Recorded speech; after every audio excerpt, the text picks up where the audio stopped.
Good morning, everyone. Welcome to Las Vegas. My name is Leslie Anderson, and I am excited to welcome you to the annual IICRC Summit. Almost there, I promise.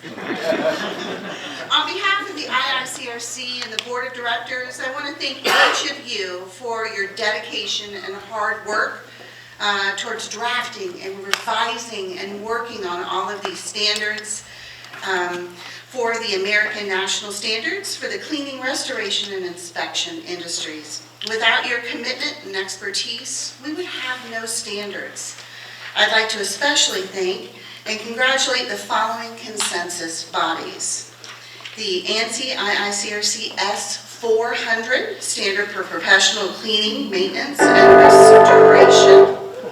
We're almost there. The S520 Standard for Mold Remediation, and the S700 Standard for Professional Fire and Smoke Remediation, and the Harmonized Glossary. Both the S400 and S700 are new first edition standards, while the S520 is a revision of the 2015 S520 standard. The Harmonized Glossary, which if you haven't seen it, it is really cool. Check it out. That body that put that together, just amazing work. It's a valuable resource to the industry as well as to our standards consensus bodies. Thank you all for your hard work. At this year's Standards Summit, we have 2 full days of game-changing collaboration, leveling up, challenging each other, and more importantly, celebrating each of you. Today, we'll kick things off with our IICRC Standards Director, Millie Washington, and Standards Vice Chairs, Darren Foote and David Oakes. Following the general session, we'll have consensus body breakouts this morning and again in the afternoon, and we'll break at noon for lunch today. Tomorrow, we have a lot more in store for you, including general sessions, breakout sessions, and a fabulous awards dinner.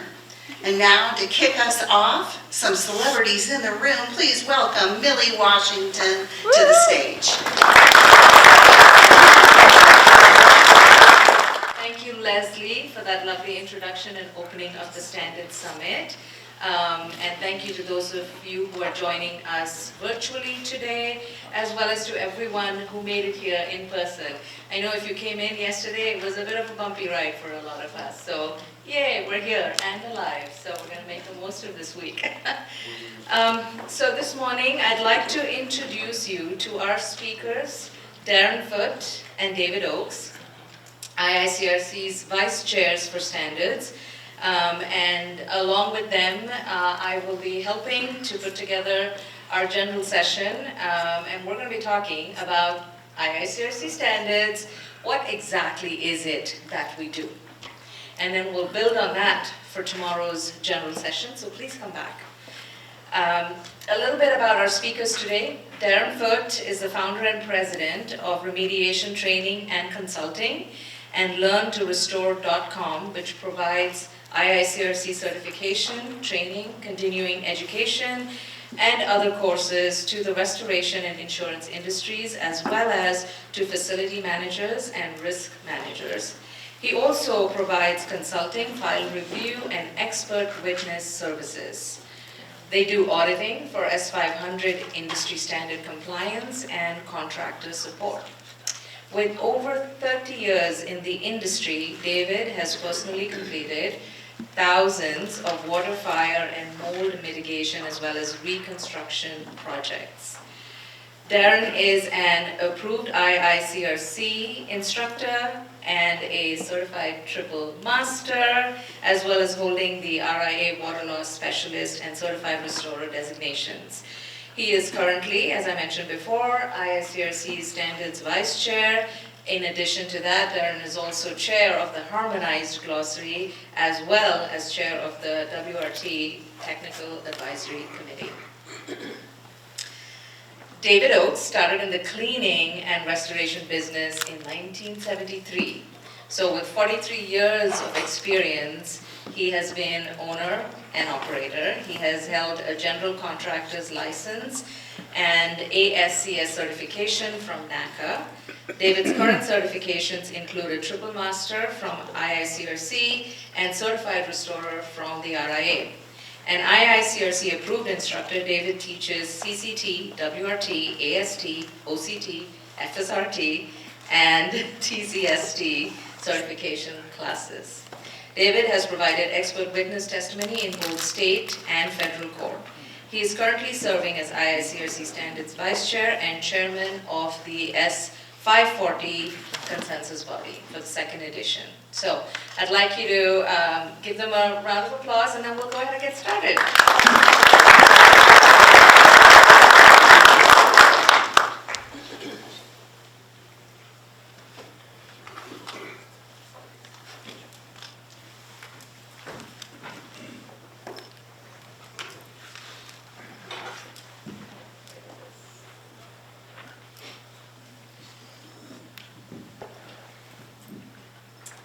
Okay, so as a matter of fact, I think I'm going to stand. Is that okay? Yeah, because I want to make sure that visibility is not lost on this side of the room.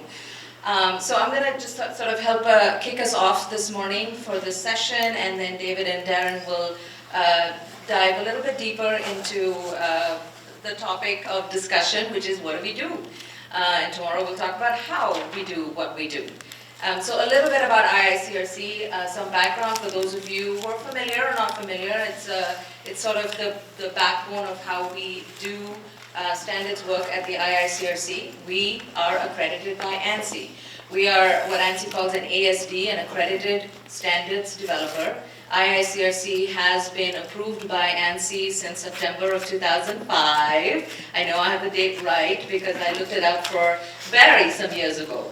And so what does that mean to be an accredited standards developer? Why does it have any value or importance in the industry? Are there others who are ANSI ASDs in the cleaning, restoration, inspection industries? The answer is no. IICRC is the only organization that holds this distinction. And with that distinction comes immense responsibility. We do have a lot of requirements from ANSI that we have to fulfill in order to maintain that approval as an accredited standards developer. We get audited. We're actually in the middle of an audit as I speak. We get audited every 5 years by ANSI auditors that come in and review everything that we do. Everything. How was a comment responded to, for example? Was someone afforded due process? And I'll talk a little bit about all of those things. What does it mean? How do we maintain this accreditation?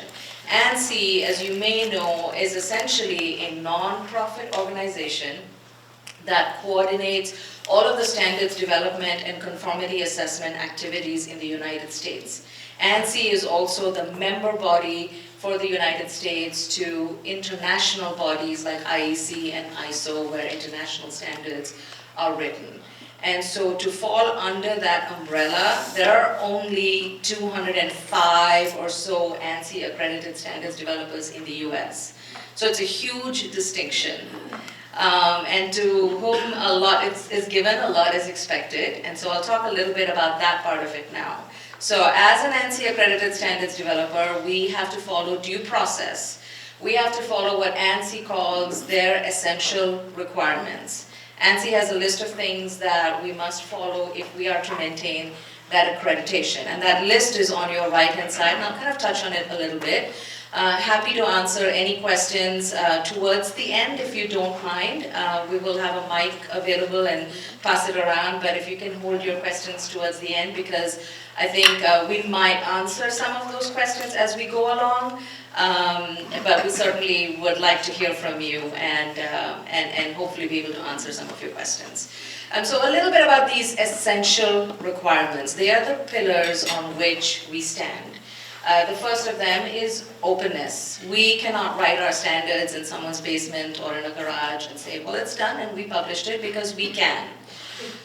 Yeah, we can, and I think we may have done that at some point, but that's not how we write standards any longer. It's a very open and transparent process, and proof of that is some of you here in this room are not in any consensus bodies.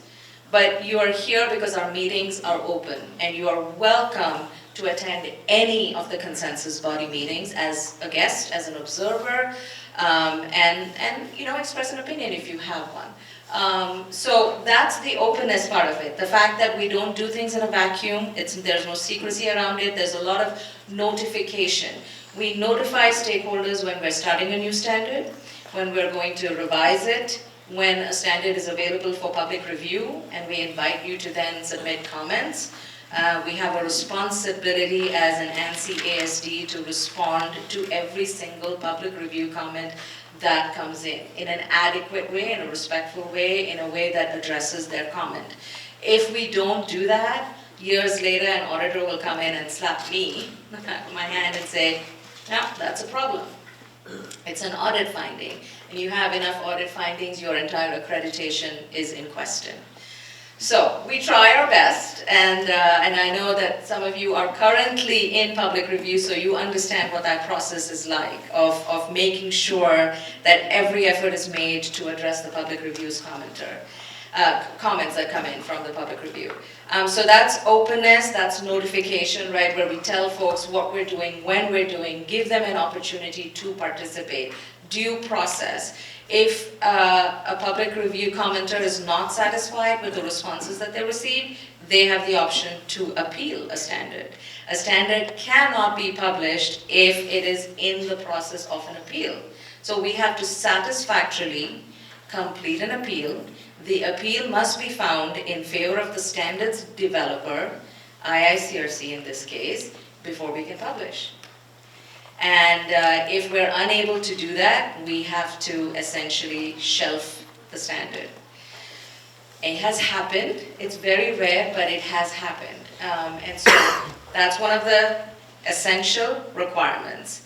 Lack of dominance and balance. They're separate things, but they are linked. What that means is all of our consensus bodies, which is our committees, have to have a balance of the different interest categories or the different stakeholders. We have users that use the service of the standard. We have producers, someone who produces the service. We don't deal with goods, so everything is service related. So a producer is someone who produces that service. So if it's water damage restoration, a producer would be someone who predominantly does restoration work in the water damage field. We have general interest, that is somebody who doesn't necessarily fall in one category or the other, not a producer of the service, not a user of the service, but perhaps someone who is tangentially still interested. Maybe insurance coverage, maybe someone who's a consultant, maybe someone who manufactures certain products that might be used in the delivery of that service, could be a general interest. So we have a requirement to have balance of all of these stakeholders on each committee. And every time we fall out of balance, then we have to try to get back into balance. Reason being, a committee without balance has no business writing a standard, as per ANSI. Lack of dominance, it sounds like it's kind of similar, but it's very different. So balance has to do with each interest category, whereas dominance has to do with possibly one individual. You can have dominance from one individual from any interest category on a committee. And that's a big no-no. We cannot have that. If there is ever an implication of dominance on a committee, we have to stop work. We have to pause work, address that concern before we can move forward, because that's one of ANSI's pillars. Coordination and harmonization, what does that mean? We coordinate internally, of course, with our standards. We try to make sure there's no conflict, no contradiction between the standards. But externally, it has a lot more value and meaning and ramification. What that means is IICRC is writing a standard, and there's one already out there by another organization that overlaps or competes with our standard. We have a requirement to work with them to either withdraw our standard, work with them to create a third standard, or to incorporate in some ways the knowledge base of the two organizations. But what we cannot have is two competing standards that are American national standards that cover the same topic. So that's that coordination part. Okay, we can have guidelines, we can have IICRC books, manuals, but we cannot have American national standards that compete with each other. What am I missing? Views, objections, that's that public review part of it, I touched on it. Consensus, okay. Consensus does not mean unanimity. We do not require 100% approval by a consensus body in order for a standard to move forward. We require 2/3 approval by those voting. Very different, right? I mean, we have succeeded at getting 100% approval for pretty much all our standards for the last decade or so, but that's going above and beyond. The requirement for consensus is 2/3 approval. And each consensus body member has one singular vote. If you have two people from one company on a consensus body, only one of them can vote. The other one would be designated as an alternate member, and they would vote only if the primary member cannot vote.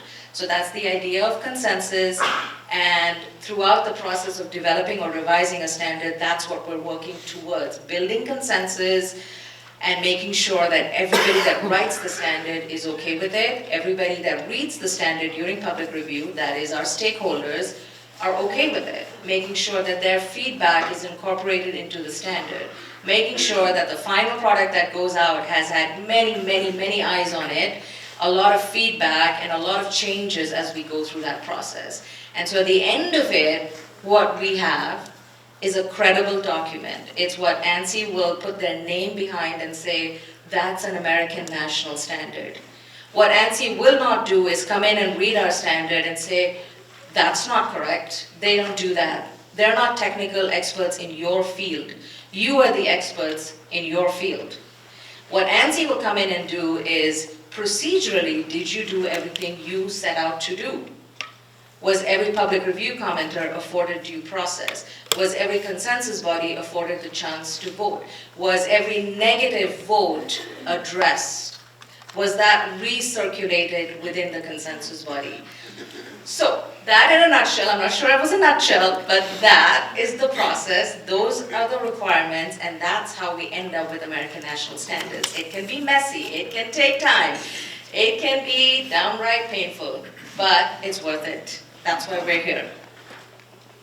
I want to touch a little bit about the types of standards. Feel free to hold your questions, because this can be a little bit, confusing, right? We have prescriptive standards, which if you think of it, the example is maybe the best way to explain it, an engineering standard. An engineering standard would say what it is you need to do. It would also say how you need to do it. It would be very prescriptive. It would say step this, then this, then this, then this, and here's your outcome. That is a prescriptive standard because it prescribes the exact way at which you will get to the outcome. It's a standard that tells you what it is you need to do, and then it also tells you how you do it. That's your prescriptive standard. A procedural standard is a little bit different. It simply tells you how to do a job. It doesn't go into the what, it talks about the how. And it's pretty self-explanatory. It provides the procedure for doing a job. An example would be internal SOPs that a company or an organization may have. The last one is what we do. It's a performance standard, okay? It talks about only the what. It may touch on the how, but it doesn't get into the details of the how. Our standards tell the industry what it is that should be done, what it is that shall be done, and we'll talk about in great length about all of those terms today. But what we don't say is this is how you should do it. Start with step 1, move to 2, then 3, and so on and so forth. We don't do that. That's not the place of a standard. And performance standards, so the what, not the how. Prescriptive, procedural, performance. There will be a test. I'm kidding. And then on the right-hand side, I think it's just a nice visual to kind of see where we fit in. There are the policies, the SOPs, why is it that we need to be doing something. We have the standards, which talks about the what it is that should be done. We have procedures, that's the how. The training, the courses, the certification, that's the procedures. And then we have guidelines which go above and beyond, which provide even more detail, manuals, things like that.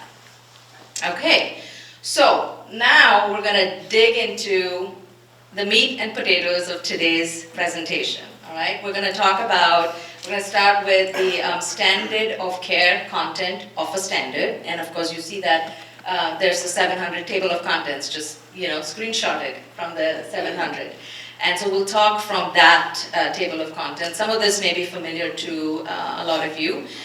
We start with standard of care content. We go into non-standard of care content. So we'll kind of talk a little bit about all of these things. We have Darren talking about standard of care content, and then David will talk about non-standard of care content, which, the foreword, even the acknowledgements, the appendices, the glossary, all of that supports the standard, right? Okay, so I'm going to just touch on one or two things before I hand it over to them. The standard of care content. The section that you see that has the red bracket around it, that's your standard. That's it. Okay, it starts with the important definitions, it goes into the sections, and it ends with the references. If you only had that much, that would be a published standard, if it had gone through the process. Everything else is supporting cast. All right, so your main characters are right there in that red. And that's what we write. The rest of it is extra. Okay, so sections, definitions, references. All right, and off that, we have our sections, right? Some of our standards have, 25 sections, some have 10, 11 sections. That is entirely up to the consensus body. Everything that happens in that red bracket area, that is what you write as experts in your industry. That isn't ANSI, that also isn't IICRC. IICRC simply puts the table together for consensus body members, for the industry, to come and write the standards. That's what it is. Okay, so I just want to touch on scope, purpose, and application. That's how we start out each standard, right? We lay out what we're covering with the scope, right? What's the mission statement of the standard? What is it that we're setting out to do? We talk about what it is the standard will address so that a reader on literally page 1 gets an idea of what the standard is going to cover. When we sell a standard, we share the scope, purpose, and application because before you buy it, you should know what's in it, right? We also talk about what it is that the standard does not address. These things help a consensus body to stay on the guardrails, right? To stay on the track so that you know what it is you're going to be talking about and what is outside of the scope of your standard that you're not going to spend 6 months talking about, hopefully. And it also sets and manages expectations for your reader. Maybe this is not the document for you because we don't cover what you're looking for, right? The application is who the standard applies to. Who are the stakeholders for a particular standard? Who should be reading it? Who should be concerned about what the standard says? Those are the stakeholders that we cover in the application section of the standard. Now, it can get a little confusing, the difference between scope and purpose. Why do we have both? The scope essentially is what you're doing, whereas the purpose kind of talks a little bit more about the goal of the standard. The goal of the document is to provide such and such information to a water damage restoration company or to a restorer. So they're a little bit different. They're presented differently. Scope, purpose, application. And it all comes from approval from the IICRC Board of Directors that says there's a gap in the industry, there's a need for a standard, we're going to initiate a standard, and then this is what the title will be, here's what it'll kind of cover, and that information then gets submitted to ANSI using their PINS form, Project Initiation Notification form, And that's what notifies anyone in the industry or allied industries that IICRC is starting a new standard, S700. We're starting a fire standard. So if you have an interest, you can come apply. If you have a standard that competes with the 700, you can hold us to it, and we're not able to proceed. So that's what the PINS does. And the PINS is the foundation for your scope, your purpose, and your application. It's the foundation for everything that you do throughout the development or revision process of your standard. And with that, I hand it over. Darren Foote.